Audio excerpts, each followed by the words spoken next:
kita akan membahas topik kita yang memahami karakteristik geologi pasca gempa bumi magnitudo 7,7 yang terjadi di Flores, Ibu. Ini kita mau melihat, Ibu, secara geologis bagaimana nih posisi Alor dan juga Flores dalam sistem sesar aktif dan apa yang sebenarnya terjadi saat gempa magnitudo 7,7 ini terjadi, Ibu. Oke, baik.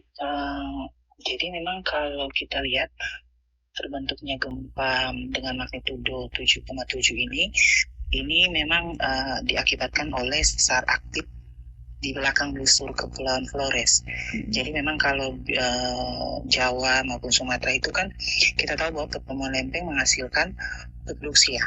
Cuman kalau di NTT sendiri ini sedikit unik. Jadi kita memang ada pengaruh lempeng dari Indo-Australia terhadap Eurasia, tetapi di utara Flores ini yang terbentuk adalah patahan belakang. Jadi dia menekan dari Indo-Australia menekan Eurasia, tetapi yang patah itu di belakang pulaunya ini. Jadi busur vulkanik Flores itu, Pulau Flores, belakangnya yang patah. Nah, patahnya itu yang membentuk satu sesar besar. Dan itu memanjang dari Bali, NTB sampai Flores. Nah, itu ada empat segmen ya kalau dari Bali itu. Nah, itu Flores, kita sebut Flores Dekatras karena dia memang sesar naik belakang busur kepulauan. Nah, itu ada yang kalau yang terjadi sekarang itu memang di belakang di utara Flores ini. Nah, itu dia segmennya berbeda dengan yang kalau kita ingat itu tahun 92. Nah, itu di utara Momere itu segmen lagi. Dan yang di Alor itu juga sama. Satu segmen lagi yang kita sebut dengan Wetar Trust. Dia sama-sama juga Back Trust, tapi kita sebut dengan Wetar. Jadi dia memanjang sepanjang pulau Alor hingga Wetar. Seperti itu. Jadi memang magnitudo 7,7 ini memang kita sudah tahu bahwa ada sesar aktif di sana yang berpotensi hingga 7,8 dan hari ini beberapa waktu yang lalu terbukti bahwa dia sudah mencapai 7,7. Barangkali seperti itu, Kak. Oke, itu secara geologisnya ya, Bu. Iya. Nah, ini juga kita mau melihat ya perilaku gempa susulan nih, Bu. Masyarakat masih juga sering merasakan guncangan susulan. Mengapa gempa susulan itu terus terjadi dan kira-kira berapa lama nih siklus peluruhan energi yang biasanya berlangsung, Bu? Jadi kalau untuk gempa dengan magnitudo besar seperti di atas 7 ini memang dia akan disusulkan dengan gempa susulan. Kenapa bisa ada gempa susulan? Nah, gempa itu terbentuk dari energi yang terkumpul, energi akibat tekanan pergerakan lempeng itu, pertemuan lempeng itu. Akibat tekanan, akhirnya di bagian belakang busur itu patah. Nah, setelah patah, dia mencari keseimbangan baru. Itu dia mirip seperti kalau kita istilahkan pegas ya. Setelah kita tarik, kita lepas, itu dia masih ada guncangan. Padahal sebenarnya kan apanya sudah berakhir ya, gempa utamanya sudah berakhir. Tapi dia masih ada guncangan-guncangan yang memang dia mencari keseimbangan baru seperti itu. Nah, itu yang kita alami sebagai gempa susulan. Nah, gempa susulan itu sudah pasti di bawah dari gempa utama begitu. Dan sehingga masyarakat itu tidak perlu panik dengan adanya gempa susulan karena hal ini memang normal terjadi kalau ada gempa dengan magnitudo yang besar. Jadi itu seperti itu ya, karena memang masyarakat apalagi yang belum memahaminya tuh pasti kita semua ya akan merasa panik nih, kok ada gempa lagi padahal sudah dinyatakan berakhir tapi ada lagi begitu ya, Bu. Iya, karena memang dia masih batuannya itu masih mengalami proses relaksasi begitu. Jadi dia mencari untuk titik keseimbangan baru. Setelah itu baru nanti karena tetap ada tekanan terus dari tekanan lempeng, nanti dia akan kumpulkan energi lagi. Tapi setelah selesai dulu, susulannya selesai, itu dia akan kumpul kembali energi. Tapi nanti untuk muncul lagi magnitudo yang besar lagi, itu membutuhkan waktu puluhan hingga ratusan tahun baru dia mengeluarkan gempa dengan magnitudo yang lebih besar. Oke, baik Ibu. Nah, Ibu ini juga kita mau melihat kemarin kan dikaitkan dengan peringatan dini tsunami. Ibu, mengapa nih gempa skala besar yang kemarin di Flores, di Laut Flores yang juga berpotensi memicu tsunami kemarin ini bagaimana nih kemudian BMKG menilai ancaman tsunami lokal pasca gempa utama itu, Ibu? Jadi kalau yang tadi saya sampaikan bahwa di Laut Utara itu kan memiliki struktur patahan aktif yang busur belakang Flores.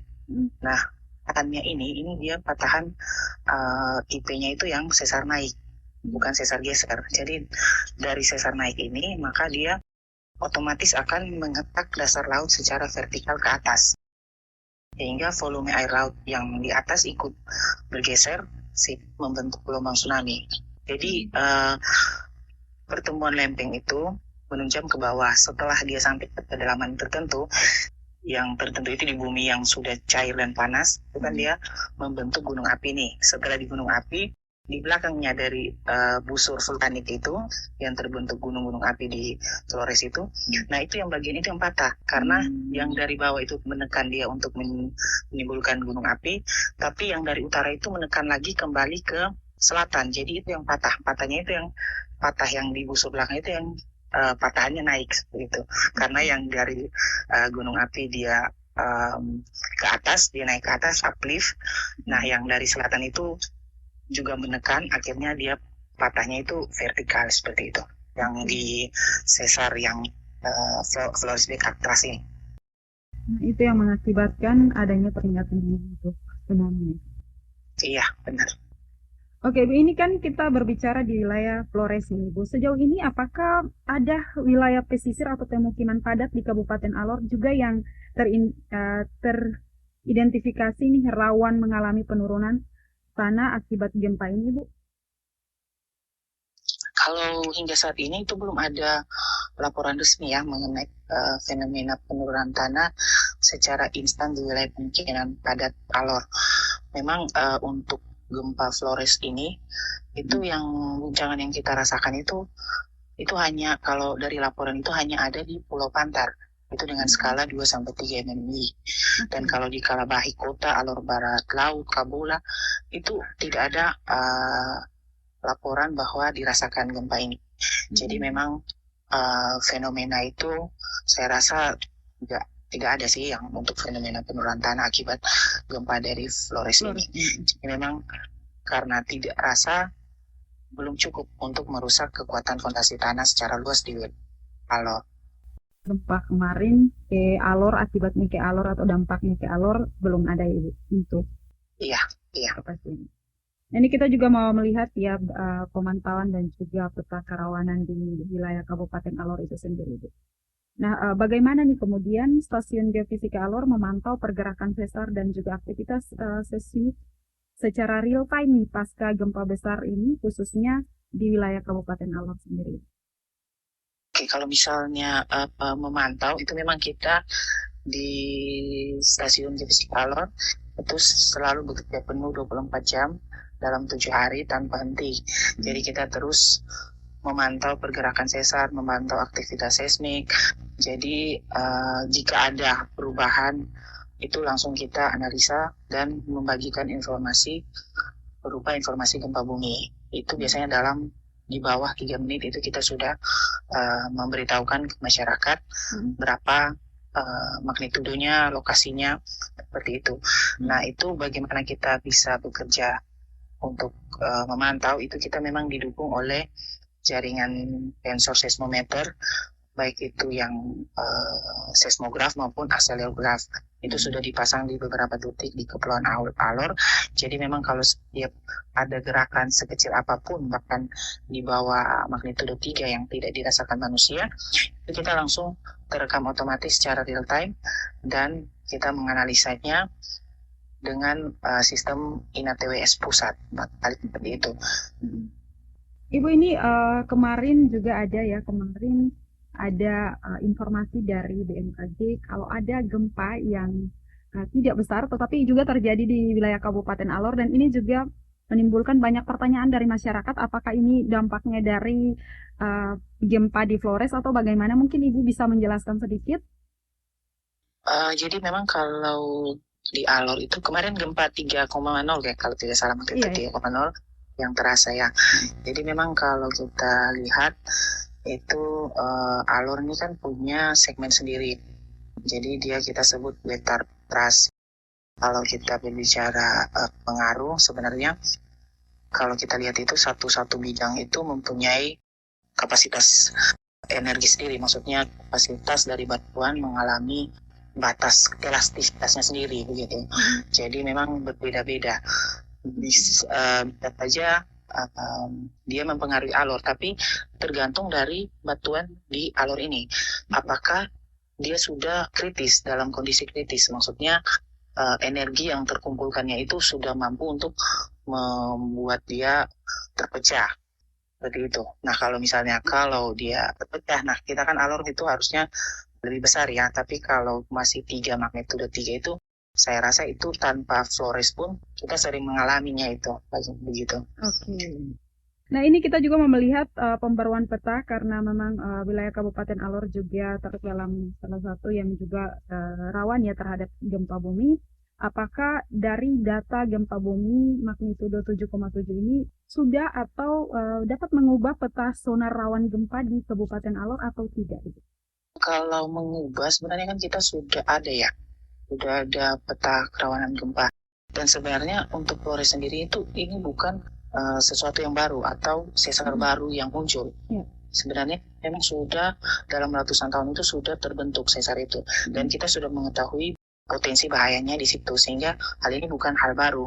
Sehingga tidak mesti 7,7 nih berarti harusnya berubah peta kerawanan bencana kita. Sebenarnya ini sudah masuk dalam istilahnya sudah masuk dalam perkiraan kita bahwa di sesar ini dia mempunyai potensi untuk menghasilkan gempa magnitudo terbesarnya itu 7,8 sampai 7,9 dan hari ini dia terjadi bahwa 7,7. Jadi memang untuk Flores bed Actras sampai ke wetar bed Actras itu memang magnitudo terbesar yang bisa dia hasilkan akibat dari aktivitasnya itu sekitar 7,8 sampai 7,9 seperti itu. Nah kalau misalnya untuk merubah itu kan sebenarnya sudah masuk dalam perkiraan kita begitu. Jadi masih dalam istilahnya perkiraan para ilmuwan bahwa memang perhitungannya magnitudenya masih dalam jangkauan itu seperti itu. Jadi memang kita tidak mengubah lagi yang sudah ada karena memang sudah sesuai dengan perkiraan kita. Oke, berarti tidak mengubah sama sekali ya Ibu? Iya. Oke, nah ini juga kita mau melihat terkait mengedukasi kepada masyarakat terkait dengan kesiapsiagaan dan juga mitigasi praktis ya. Karena Ibu kita melihat bahwa akhir-akhir ini juga ada banyak sekali informasi-informasi hoax atau berita-berita palsu yang terjadi di tengah kesimpang siuran informasi terkait dengan tadi sudah Ibu jelaskan di awal bahwa gempa susulan itu tidak perlu kita khawatir dan lain-lain, tetapi ini juga ada nih banyak sekali informasi bahwa gempa susulan yang lebih besar bahkan akan terjadi tsunami susulan. Ini kemudian membuat masyarakat ini kadang juga merasa khawatir dan lain-lain. Kemana nih sebenarnya masyarakat harus mencari informasi atau mengakses informasi resmi dan valid terkait dengan berita-berita seperti ini? Baik, halnya rekomendasi kita ya untuk hal ini. Jadi kalau kita mau belajar dari Jepang itu mereka sadar bahwa lingkungan yang mereka tinggali itu ada kerawanan bencananya sendiri. Jadi kita hidup di bumi yang memang setiap hari bergerak dan menghasilkan bencana. Dan bencana yang kita punya itu kita masuk di dalam zona rawan bencana gempa bumi dan tsunami. Sehingga rekomendasi dari kita itu memang kita harus ubah paradigma kita. Jadi gempa bumi itu tidak membunuh manusia, tetapi runtuhnya bangunanlah yang melukai kita. Oleh karena itu, mitigasi jangka panjang mendesak di Alor adalah membangun infrastruktur yang tahan gempa, baik itu rumah tinggal, sekolah maupun rumah sakit. Jika memang kalau sudah ada sekarang, kita lihat nih, rumah kita bagaimana, apakah ketahanannya atau retak-retaknya sudah ada, kita mulai memperbaikinya. Ataukah mungkin di dalam rumah ada lemari, kita lihat apakah ada benda yang kita taruh itu yang berpotensi untuk jatuh di saat gempa, di saat ada guncangan, dan kita juga memperhitungkan bagaimana kita keluar dari rumah, apakah berapa lama kita bisa mencapai tempat yang aman setelah terjadi gempa. Jadi memang kita harus betul-betul terus belajar. Jadi selain dari masyarakatnya, Pemda juga mendukung, mensosialisasikan jalur evakuasi tsunami yang jelas di sepanjang pantai, sehingga betul-betul kita memang karena hidup di tempat yang rawan bencana gempa bumi yang kita belum tahu ini sampai kapan dia akan pecah, kapan energi terkumpul hingga sampai dia batuannya udah tidak bisa menahan dan keluar dan patah menjadi gempa yang besar, itu kita tidak tahu. Sehingga kita betul-betul harus mempersiapkan diri kita untuk menghadapi bencana yang ada. Dan untuk masyarakat Alor sendiri, kami menghimbau supaya jangan mudah percaya prediksi-prediksi akan gempa bumi.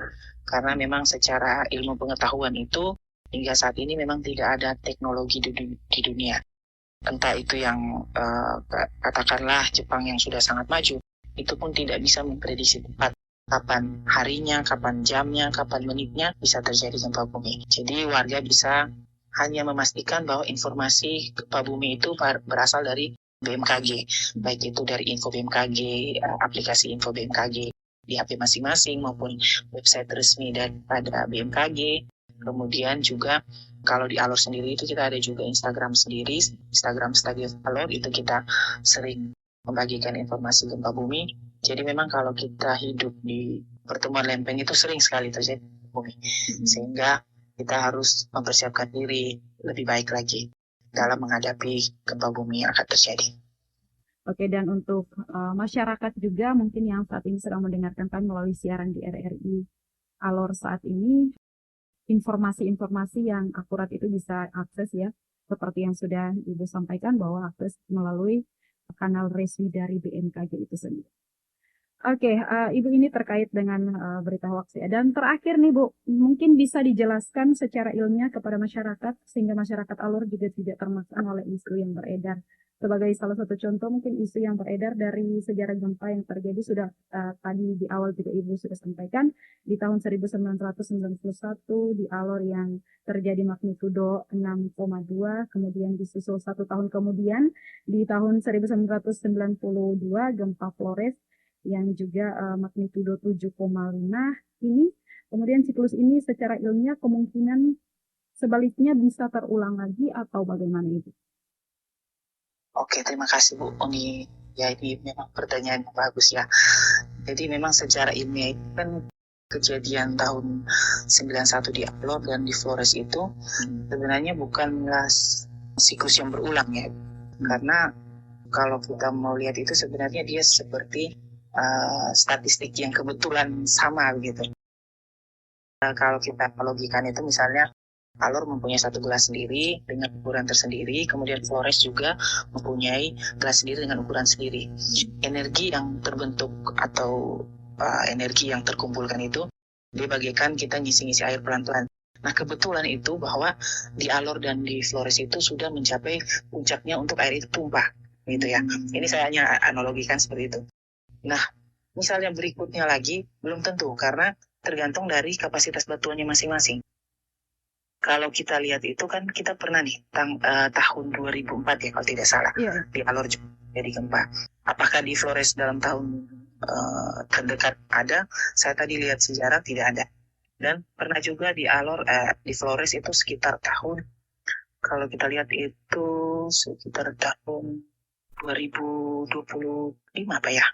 Itu ada di utara Maumere itu ada gempa bumi juga. Nah ini berarti di Alor dalam beberapa tahun itu tidak diikuti juga dengan gempa bumi yang besar. Nah ini terlihat bahwa yang berurutan tahun 91 dan 92 itu hanya memang kebetulan statistik. Jadi memang sama-sama bahwa saat itu memang lagi sama-sama sudah matang batuan. Sangat rapuh, batuannya sudah, energinya sudah betul-betul di beban kritis, sehingga betul-betul dia patah sama-sama dengan jarak yang berdekatan seperti itu. Apa tidak dimungkinkan akan terjadi seperti tahun 91 dan 92 ya Ibu? Iya, karena memang kalau misalnya kebetulan yang terjadi itu memang bisa saja terjadi, tapi itu mungkin ratusan tahun atau jutaan tahun kemudian baru mungkin dia bisa sama-sama lagi begitu. Oke. Nah, ini sama-sama juga karena mungkin ada waktu statistik yang dia sama-sama terisi lagi sama kebetulan dekat dengan sama-sama patahnya itu. juga yang menjadi kekhawatiran masyarakat juga yang dipertanyakan itu. Tapi untuk kita sebagai masyarakat memang ini kita tidak mengetahui ya kapan bencana itu terjadi. Jadi untuk kesiapsiagaan kita harus perlu ya setiap saat begitu ya Ibu. Nah, karena kita memang ilmu pengetahuan sekarang itu masih belum mengetahui nih kondisi batuannya itu apakah sudah kritis atau belum, sehingga memang kita harus tahu bahwa alor ini punya potensi bahayanya segini besar karena dia juga sama nih dengan Flores BK Plus juga, sehingga kita juga harus tetap waspada tentang ancaman bencana itu sendiri. Kadang-kadang kita sudah semakin lama, pasti yang 2004 itu karena sudah semakin lama kita mulai lupa nih akan bencana, mulai tidak mulai santai. Tapi sebenarnya kita terus ada ancaman itu karena memang gempa bumi ini periodenya berulang. Seperti itu. Cara berulang-ulang ya. Iya, Oke, gitu. Ibu. Ini kita sudah berbicara ya terkait dengan memahami karakteristik geologi pasca gempa bumi magnitudo 7,7 Flores, yang juga kemudian ada beberapa pemahaman-pemahaman yang juga sudah Ibu sampaikan kepada masyarakat lewat siaran di pagi hari ini, Bu. Sebelum kita mengakhiri, mungkin ada lagi yang belum tersampaikan, Ibu mau menyampaikannya kepada masyarakat, silakan Ibu. Baik, untuk masyarakat Alor semuanya, kembali lagi saya tegaskan bahwa sampai saat ini gempa bumi belum dapat diprediksi. Jadi kita menerima informasi, tanggal sekian, jam sekian, itu sudah dipastikan hoax. Jadi kita tetap mewaspadai akan potensi bencana. Jadi kita tahu bahwa Alor ini mempunyai bencana, kita tetap beraktivitas dengan normal seperti biasa, tapi tetap mempertahankan kesiapsiagaan mandiri. Jadi kalau kita merasakan gempa bumi dengan guncangan yang kuat selama lebih dari 20 detik, itu lebih baik kita langsung mencari tempat yang lebih tinggi, khususnya untuk alor yang banyak ya pemukiman di sekitar pesisir itu. Jadi di saat kita merasakan guncangan yang kuat, itu kita dalam 20 detik itu atau kita hitung 1-20, guncangannya masih sangat kuat dan masih terasa, itu lebih baik langsung kita berlari mencari tempat yang lebih tinggi sehingga kita betul-betul bisa tidak lagi menunggu peringatan dini tsunami karena waktu untuk kita mengevakuasi itu kan sangat cepat ya. Jadi kita betul-betul bilangnya lebih cepat lagi daripada informasi tanpa menunggu informasi gitu itu. Dan tetap pantau informasi dari BMKG termasuk kanal resmi, dan memang kalau misalnya dari masyarakat merasa butuh mencari informasi bisa nanti tanyakan ke Instagram kami di Stagif Alor, ataupun ada WA dari Stagif Alor, itu WA operasional untuk bisa memastikan misalnya mendapat informasi dan memastikan kepada kami. Itu kami siap untuk menjawab setiap pertanyaan pada masyarakat yang ada. Oke, baik Ibu, terima kasih untuk waktunya dan sudah membagikan informasi yang sangat bermanfaat bagi masyarakat dan pendengar. Kita sudah membahas ya terkait dengan topik kita yang sangat luar biasa di pagi hari ini dengan narasumber kita Ibu Nitrin Marianti Deo SSS selaku Kepala Stasiun Geofisika Alor, dan semoga informasi yang sudah disampaikan dapat bermanfaat dan kita juga terus siap siaga ya, karena kita tidak ketahui pasti kapan bencana itu muncul dan juga menimpa kita. Jadi kewaspadaan itu harus tetap kita siapkan. Baik Ibu, terima kasih. Selamat beraktivitas. Semoga segala sesuatu yang dikerjakan hari ini dan hari-hari ke depannya dapat berjalan dengan baik. Terima kasih. Selamat pagi Ibu. Terima kasih kembali Ibu. Selamat pagi.